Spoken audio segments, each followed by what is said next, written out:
In this tutorial, I'm going to focus on lighting interior spaces.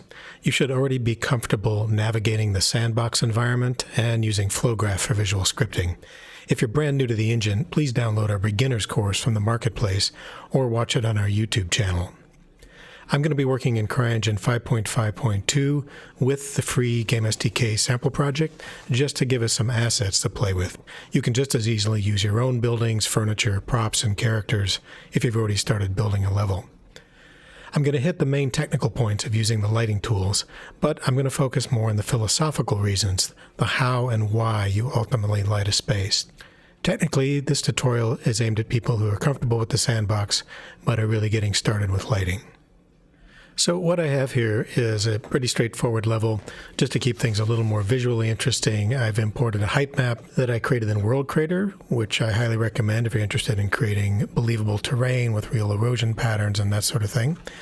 I imported that height map into a 2K level here, and what I've done is just drag some assets in from the GameSDK pack, including this little fishing hut here, and most importantly, what we're going to concentrate on is this hangar building.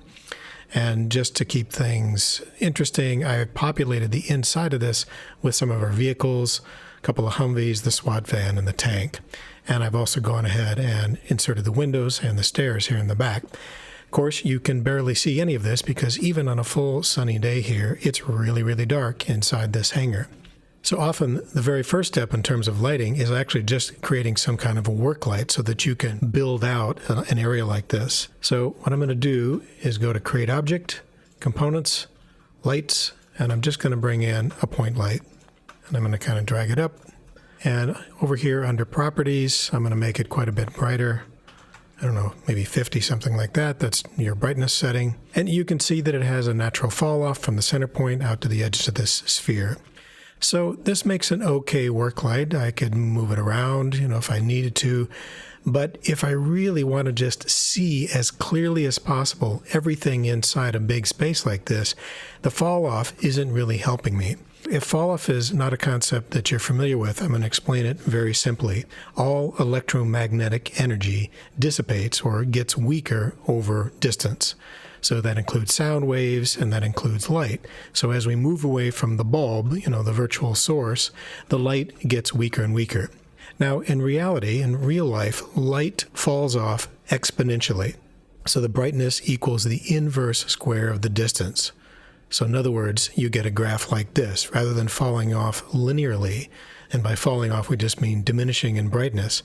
For instance, if we double the distance, if we go from 1 meter away to 2 meters away, it's 1 over 1 squared, which is 1, so 100% of the brightness.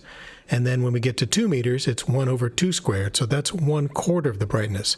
So just by doubling the distance, we've lost 75% of our brightness. Well, there's a technical problem in game development because this just goes on and on and on, closer and closer to zero without ever reaching zero. And that creates computational problems that are very demanding on the engine without providing any kind of benefit in terms of lighting.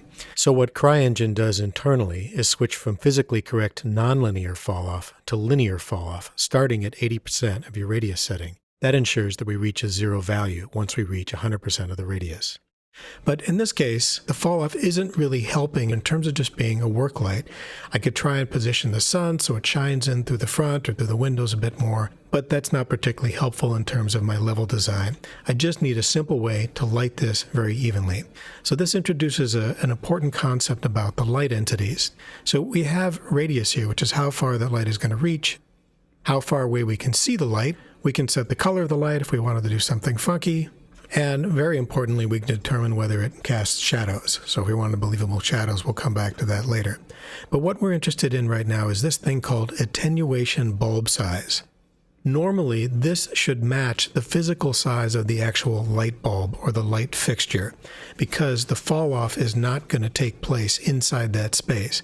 But there are some interesting, maybe non-intuitive uses of this. This is about 30 by 20 meters, this hangar. If I increase this to 30 meters, I'm going to get this blinding brightness. But what I'm going to do is come back up here to my diffuse multiplier, bring it back to the default value of 1. And what you're going to see is perfectly even light within that 90% range, and then you're going to see the fall off just in the last 10%. If I increase this radius to say 30 meters, what I effectively have done is completely light the inside of the hangar in a very flat way. And that's actually really helpful. If I brighten it up even more, it makes it really effective as a work light. So I often use this trick when I just want to be able to see and kind of populate a building or an area and work very clearly without messing up my lighting.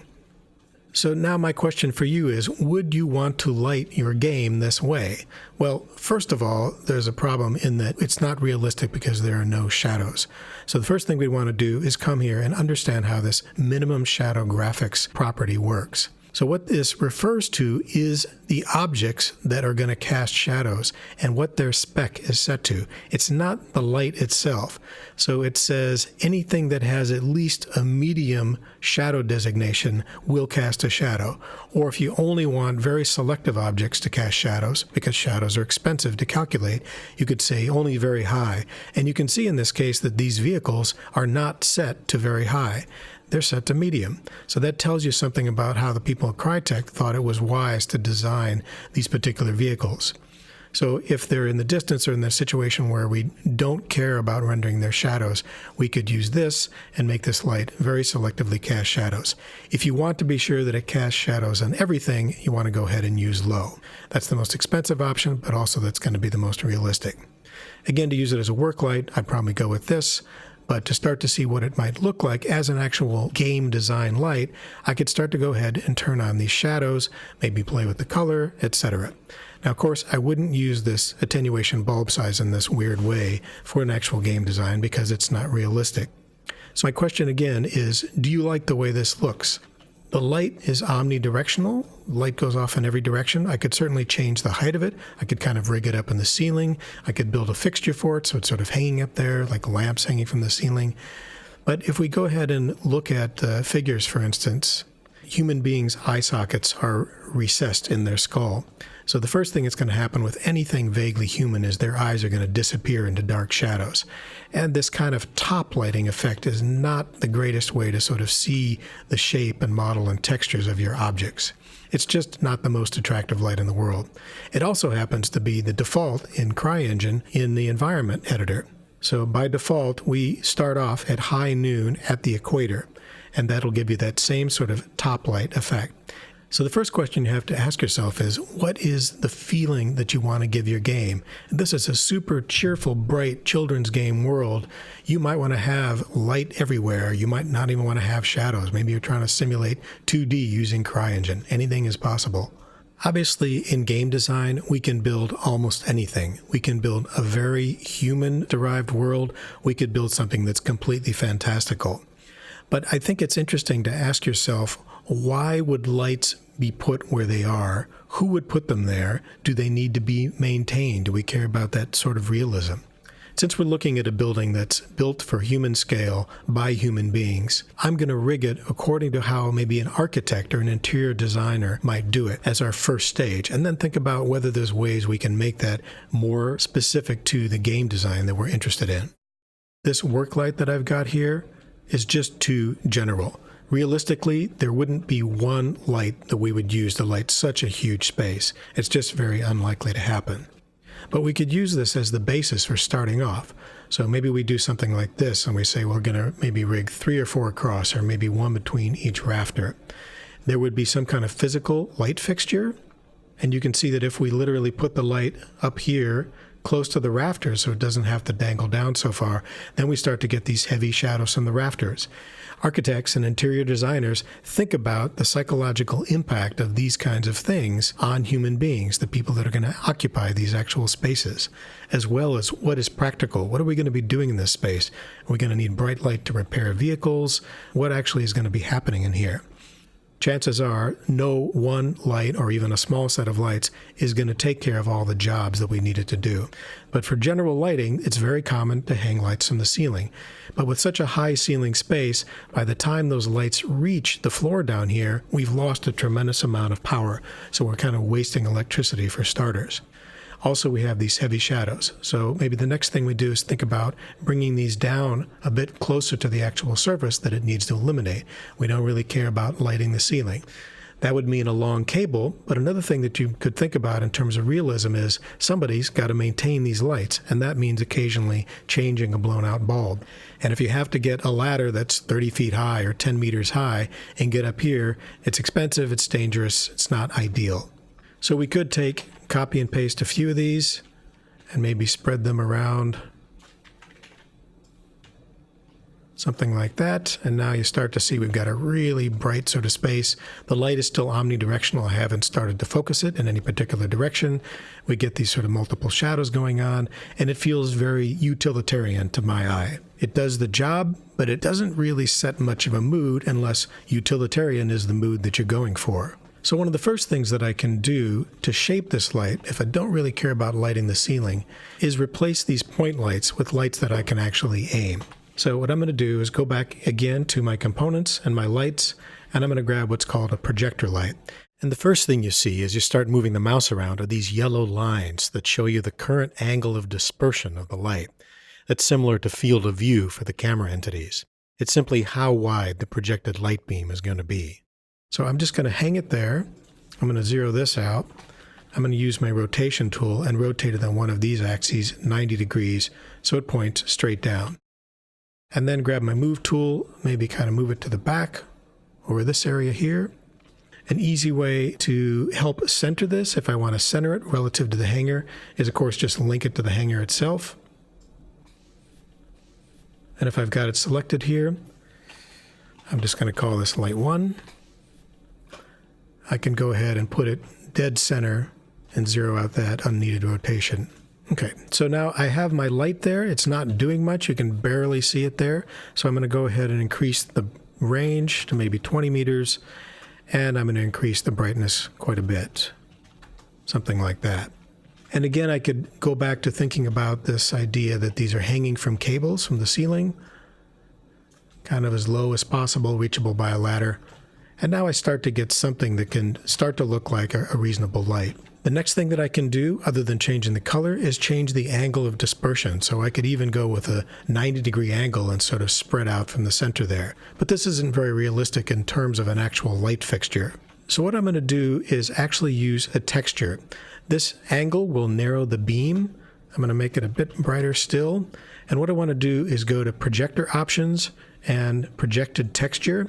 And if you go into the GameSDK folder, under Textures, Lights, Generic, and I'm going to add the icon view, you'll see these nice alpha maps that let us shape the beam with hard edges, soft edges, circular, rectangular. So I'm going to choose kind of a medium circular spotlight, something like this.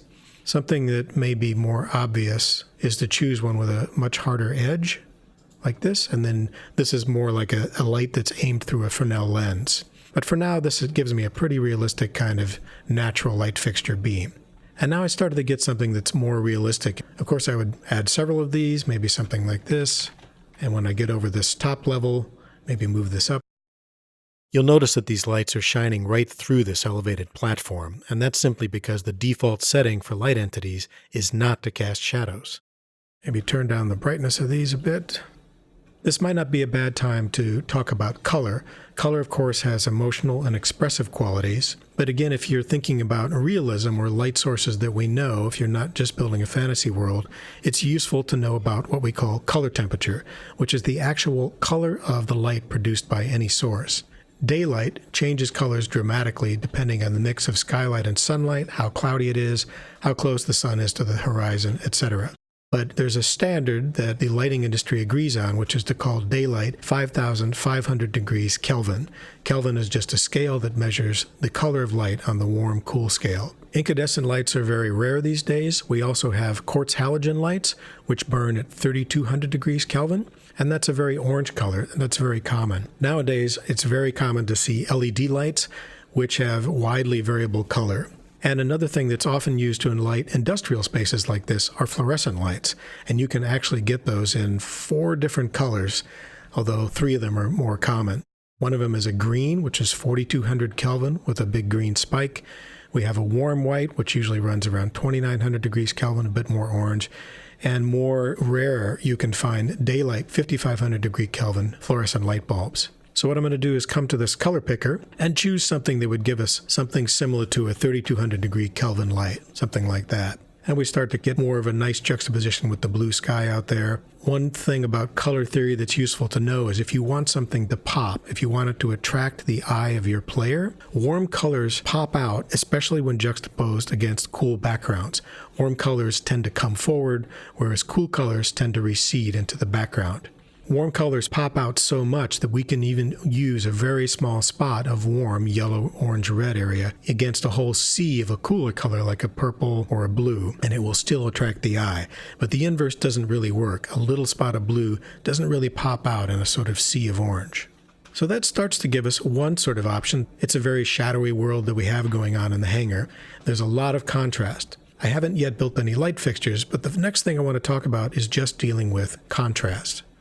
So what I'm going to do is go to my level settings and go down here to total illumination, which we call SVOGI or SVOGI. What this gives you is one bounce ray tracing. At this point, I still have sunlight going into here, but if you come and look, if you think about the way that this would work, the sun is coming in at a fairly steep angle through these windows, and it should, in real life, bounce off the floor and sort of fill in the side of this tank. But it's not, because we're not using ray tracing.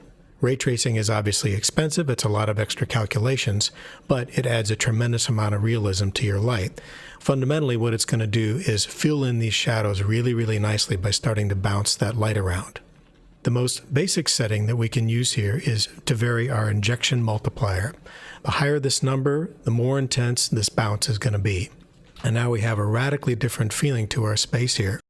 Now, what I'm interested in here is concentrating on lighting that I am controlling and creating. So what I'm going to do is change my time of day and just concentrate on lighting at night.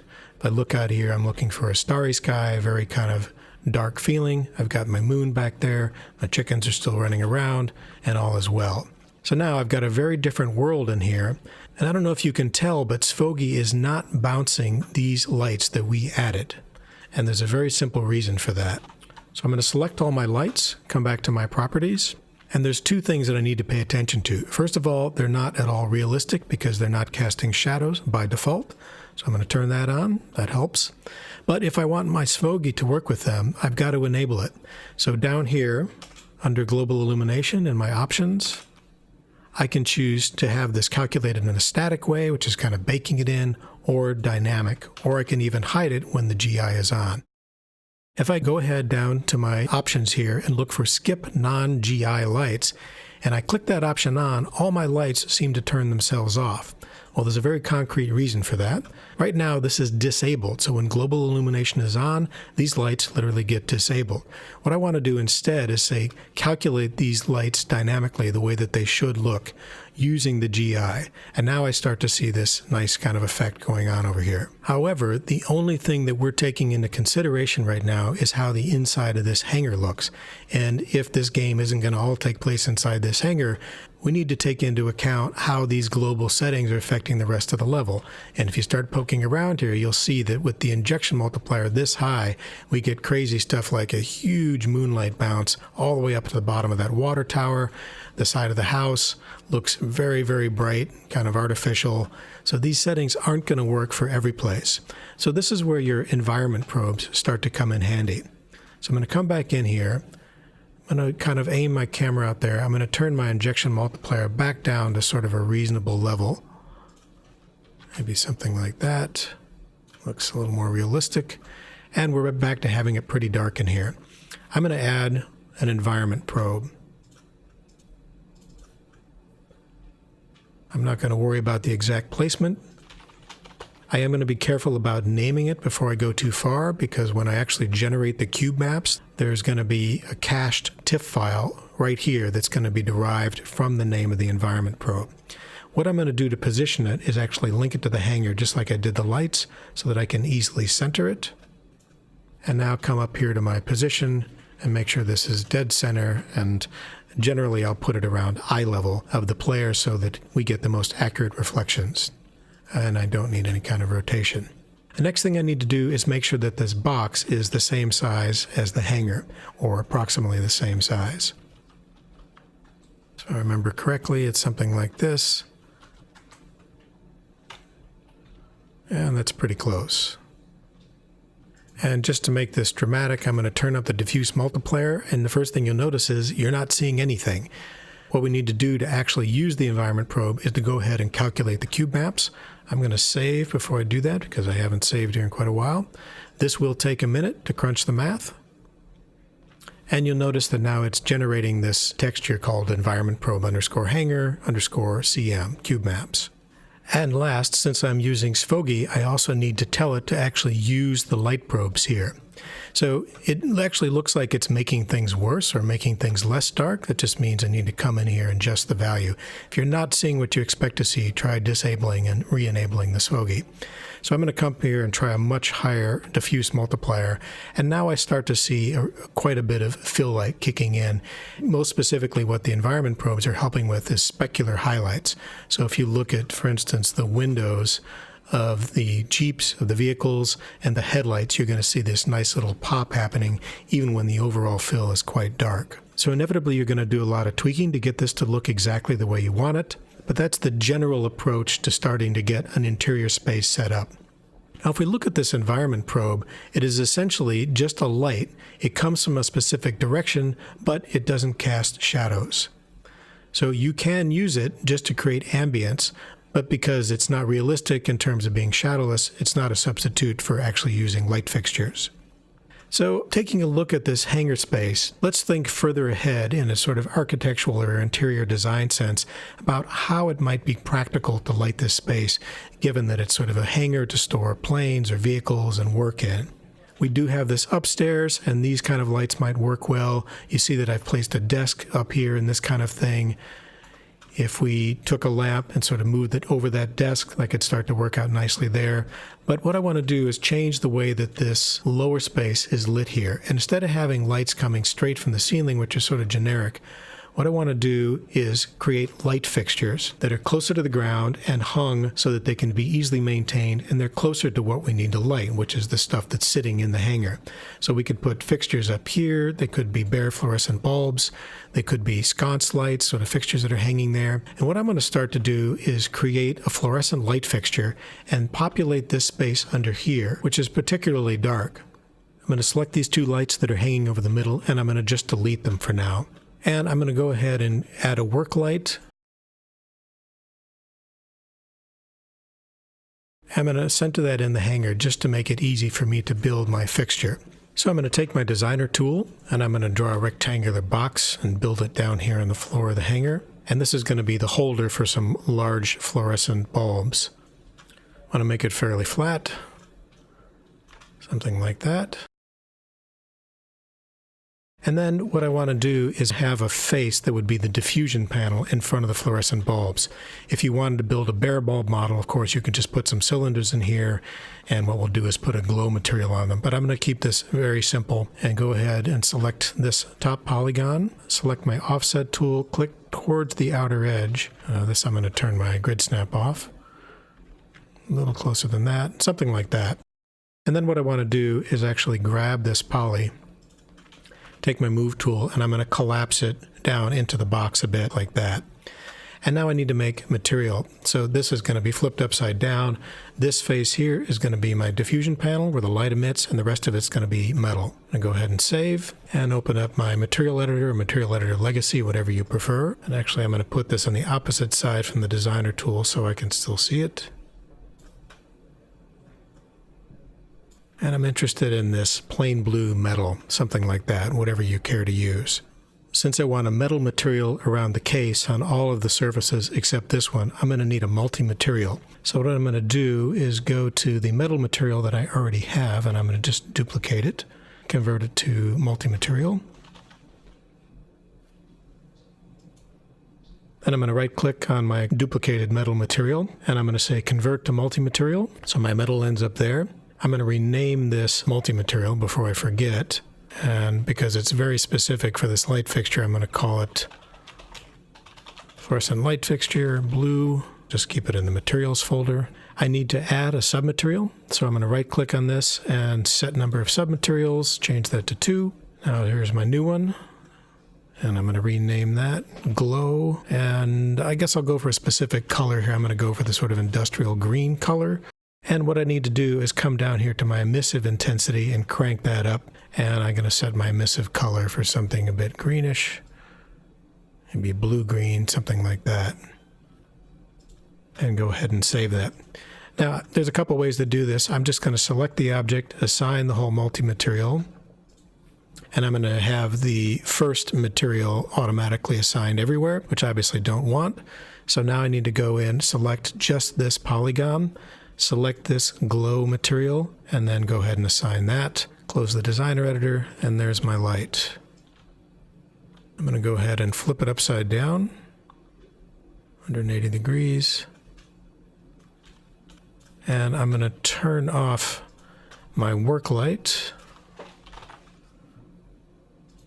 so I can start to see what this actually does. Of course, it's not casting a light just because it's emissive in terms of glowing there. And there's my object. So the smartest thing to do in this case would be to turn this thing into a prefab. But before I do that, I want to go ahead and add a light component to it. And I also want to convert this designer object to a CGF. I'm going to go into my designer tool and go into transform and then export. I'm going to export to the CGF. And I'm going to call this fluorescent. I think I made it 375 by 100 centimeters, something like that. And I'm going to put it in my objects folder. Let's go back to create object, and I'm just going to create an empty entity. Go to properties, use my entity components, and go ahead and add a mesh. Come down here and change the model to the one that I just made. GameSDK objects, lights, and there's my light fixture. Rotate it 180 degrees. And I'm going to go ahead and hide the original designer one. I'm not going to be needing it. And I'm going to call this fluorescent light.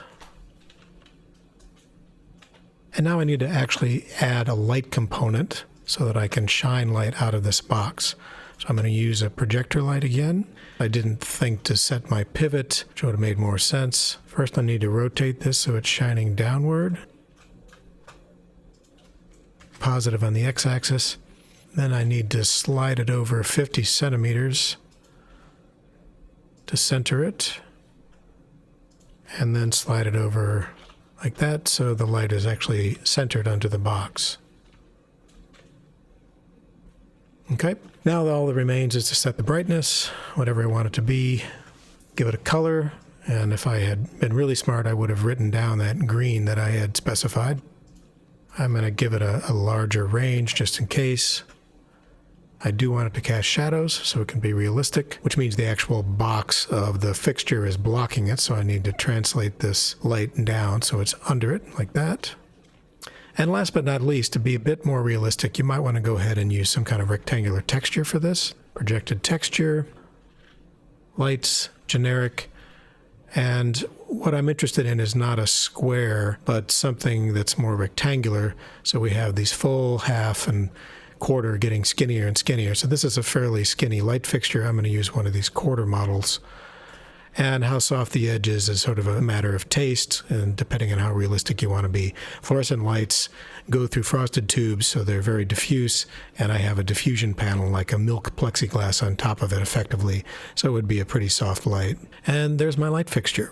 Now, because I would probably use this in multiple places, it would make sense to turn it into a prefab. So I'm going to go ahead and find my database view prefabs library.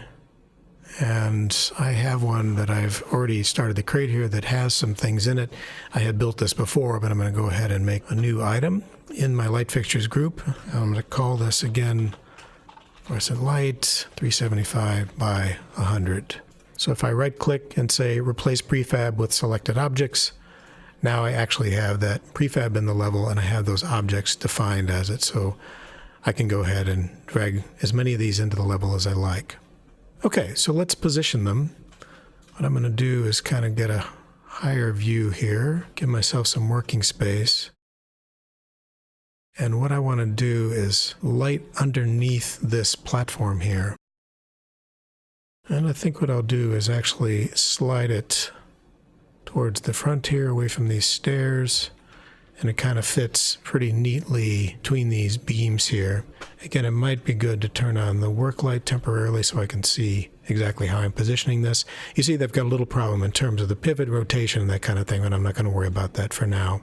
All that's left to do is make sure that this is sort of correctly positioned, stuck to the roof here, or the walkway, something like that. Turn off my work light and see what it actually looks like under there. Once I'm happy with that, go ahead and copy it, and then move it over, slide it along like that. Kind of position that one there, etc., etc. It starts to give some character to this. It's a nice juxtaposition with the warm tungsten lights upstairs.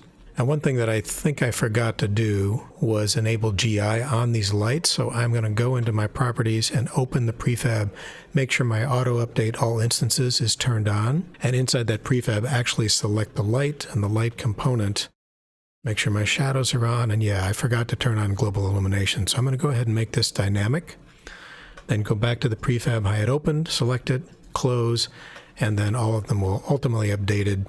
I believe what I've got to do is actually reopen the level to see that update. I'm going to go ahead and delete this guy. And what I have set up here is an AI and a little patrol. So he's going to kind of work his way from this spot right here, if you can see him kind of hiding there, over behind the tank, or whatever route he thinks is best, to here. What I've done is set up a simple flow graph, so on game start he patrols between a couple of tag points. The first one is right under his feet where he starts there, and the other one is over here by the door. So he just kind of walks by, he can see this door, he can go look out here and make sure no one is kind of sneaking up on him. And so this is a pretty good start, but again, we want to keep in mind our game design. What is the mood of the game that we're trying to create? I'm building this night scene, and I want to go for a fairly scary environment. I would definitely add some fog in here, where we're trying to break into this hangar and not get killed while we sort of steal something. But we do need to be able to see. So I would draw attention to a couple of things. So one of the best ways that the player can get out of this situation is actually to drive out of here, to get into one of these vehicles and drive through. So he's got to find this button here that opens the door. So it's a usable button that'll slide open the door, and then he can climb into any of these vehicles and actually drive out of there. So I would definitely put a little bit of light on maybe each of the vehicles to draw attention to that, and put a nice bright light over here to make sure he finds his way to that button and kind of gets the hint that that's something you might want to take a look at. What I want to do is think about it and what would be fun in terms of the game, and also would help clarify things to the viewer. So one thing that I've programmed into this game is that if you sneak up on these AIs and you stealth kill them, so you use the V key, throat punch them, and they die, what happens is there's an explosion and your enemy is now converted to an ally. Also, each time you do this, an even worse enemy is spawned, and then the fight is sort of on. And the way that I've done this is with a little bit of flow graph. And first thing that you should know is I've created this holding area. Actually, inside this mountain is a box. And if I press this G button to go to my selected entity, you'll see there's simply a box here with a whole bunch of allies in one.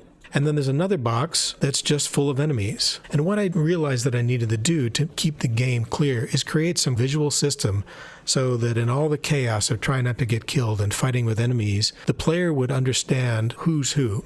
I wanted to keep it dark, but I also wanted to keep things clear. So the system I came up with was actually attaching a headlamp. So I found this model from a Crysis build where these players actually have this little attachment on top of their helmet, which could be a thermal sensor, it could function as a light, whatever you want to think of it as. And what I wanted to do is actually attach a light to that thing, so wherever the allies or the enemies looked, there would be a light. But in order to keep things clear, what I decided to do is color code them. So the allies are all green, and the enemies are yellow or orange or red, depending on how hard they are to kill. So it'll become very clear, even in the dark, who's who. So let's actually attach a light to this guy's head attachment, whatever that might be. I'm going to take a light component, a projector light, and just drag it in. Doesn't really matter where it is. And I'm going to call this headlamp of the enemy. And what I want to do here is actually link it to my enemy, and this is the tricky part. So when I drag it onto the AI, I'm going to get a list of bones, and what I want to link it to is look. There are a couple other things that would also work, but this tends to work pretty well. And now I see my relative position of this thing, and now I can kind of fine-tune this, and I'm going to start at 0, 0, 0 and see how that looks in terms of its position relative to the headlamp. I'm going to turn on my work light temporarily. I can see what's going on. So we can see it needs to go a bit higher. And that's pretty much it right there. If you watch him moving, it does seem to be coming from dead center if I just put it above his pivot point. Okay, now we just need to fine-tune the light. I'm going to hide my work light. I'm going to make this a narrow beam. I'm going to give it a texture. I could make it a really sharp spot, something like that, but that's kind of unrealistic that it would have a lens in there. So I'm going to kind of compromise on that. I'm going to make it quite bright. I know I'm going to set the color to something. This guy is armed with a pistol. He's not the hardest guy to kill, so I'm going to make him sort of yellowish like that. And the only way to see how bright this should go is to really have him walk around. I do need to cast shadows with this thing, and global illumination isn't going to do me any good in this case, so I'm going to go ahead and leave that disabled. I'm going to save, go to full screen, and actually test. And there I can see him kind of walking around. And to my eye, again without fog, there's a little bit too much ambience in here. It's not quite as scary and dramatic as I would like to see it. I like the way his headlamp looks as he's walking around, but I think I'd darken the overall ambience down here a bit. So what I'm going to do is go to my environment probe and just lower the diffuse multiplier a bit. So now the tricky part, how do I attach it to the player? So first of all, I need to just put an entity somewhere, a light entity, so this is going to be the same kind of thing. In fact, what I'm going to do is copy that headlamp that I already made for the enemy. And just rotate it so I can see what it looks like when it's pointed at something. And instead of yellow, I think the yellow is a little bit too close to green now that I'm looking at it. I'm going to go ahead and make this straight green. I'm also going to unlink it from the enemy. That would be bad. And I'm going to call this headlamp underscore player. And I'm just going to change the color. Make it nice and green. Kind of reminds me of the night vision thing. If you were going for a pseudo infrared, you could use something like this as well. So I would probably hide this somewhere where the player will never see it, under the terrain or something like that, because I'm going to actually attach it and position it using flow graph. So I've got a flow graph attached to a tag point, and I'm just going to go to a blank part of this. I'm going to add a game start node. And the main node that I'm going to need is called attachment X.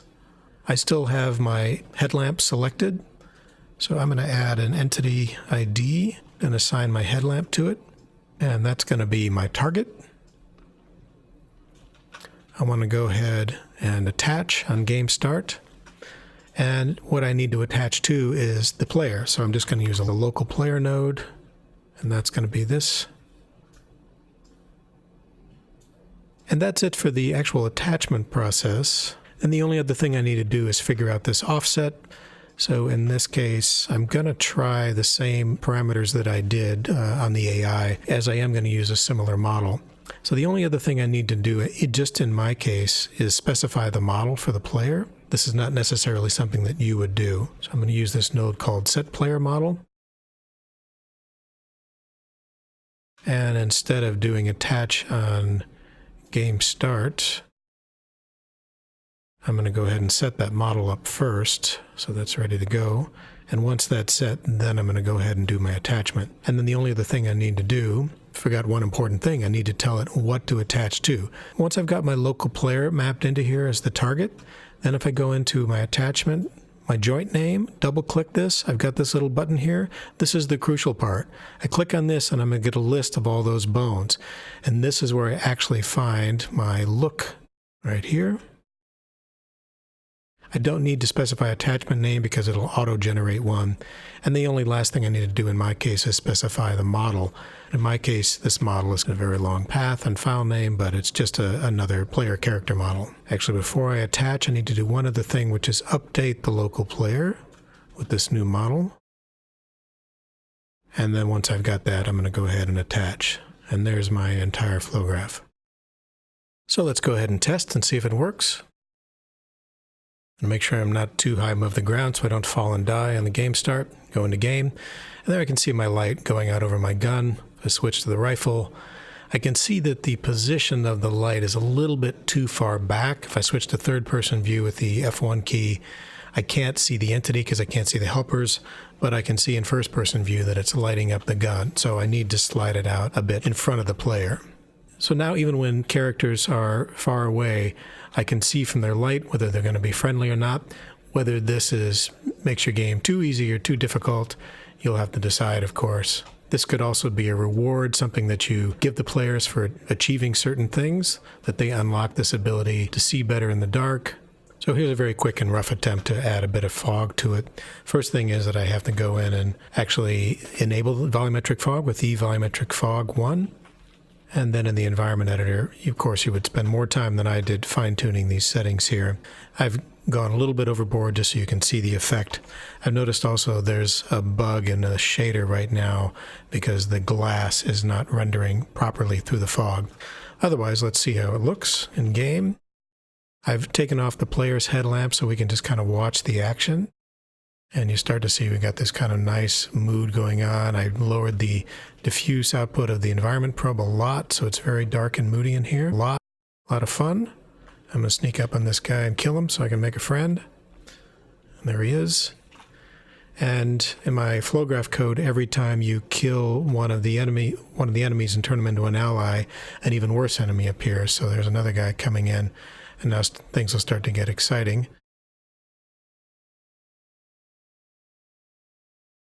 So I'd probably fine-tune the output of these lights.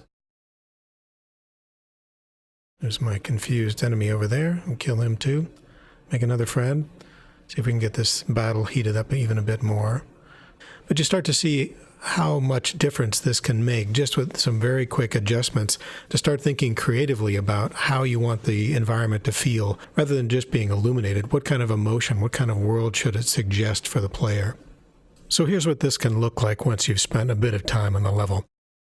This is just building on what I've been showing you. So I've got the hangar down here. I applied some vegetation.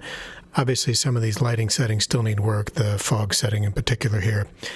But what I've tried to do is just continue this line of thinking of lighting not just to illuminate, but lighting strictly for gameplay, for clarity, and for mood. So there are things like on the windmill, I have a warning light there.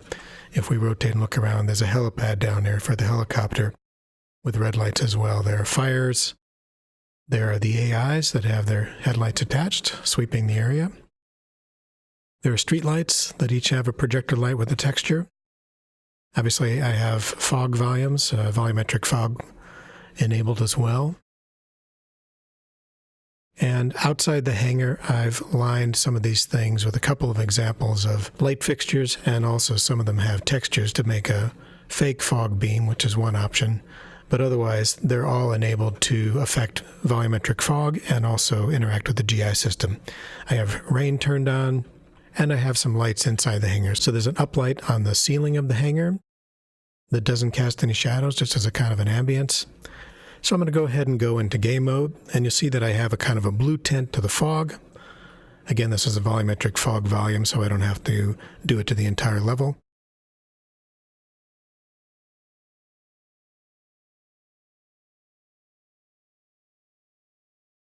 And I'm going to sneak up behind my friendly AI here, or unfriendly AI, and stealth kill him. And then what happens is my flow graph beams his body away and spawns an ally from that sort of hiding place and has a green helmet, and then I can steal the weapon of the dead guy. And then even worse enemies come running in, and then the fight is on. People start shooting each other, and if I keep stealth killing them, I can steal some stronger and stronger weapons and make more and more friends. And pretty soon I'll have a pretty good battle going on here. You'll notice the nice GI bouncing these green lights into the vehicles. You also notice that on the back wall and the stairs and the lockers right there, that's all GI bounce. Unfortunately, I've got a surface types error that's happening, which I haven't debugged yet. I apologize for that. Just have to ignore it. I have proximity triggers set up in these two entrances, so if I go through them, I set off this alarm, which is audible and also flashes red, and it also triggers searchlights to start tracking me. So as soon as I come out to where they can reach me, those searchlights right up there at each corner of the building start moving past me. So if I put this in third-person view, you can really see the light following me, except when I'm at such a steep angle to the building that the light can't reach me. You'll note that I've deliberately set these searchlights to be very bright to make them feel more authentic as blinding sources of light. Another good way to see this is for me to go climb this ladder that I've set up. And once I get to this first catwalk, I'm going to jump on the second ladder, and you'll see that searchlight on the right moving up and down, tracking me. It's a simple flow graph node called face_at. So that's the world that I've created, really without too much work. I still need to work on some of the interactions of the levels and the settings, but the whole philosophy here was to really light the space in a dramatic way that's consistent with the mood of the game, and also, in my case, helps inform and clarify the gameplay for the player. The last thing I should point out, of course, is that this is all real-time. There's no baking. That's one of the things that CRYENGINE is best known for. So I hope this has been useful and at least gets you started with some ideas about creative lighting in CRYENGINE.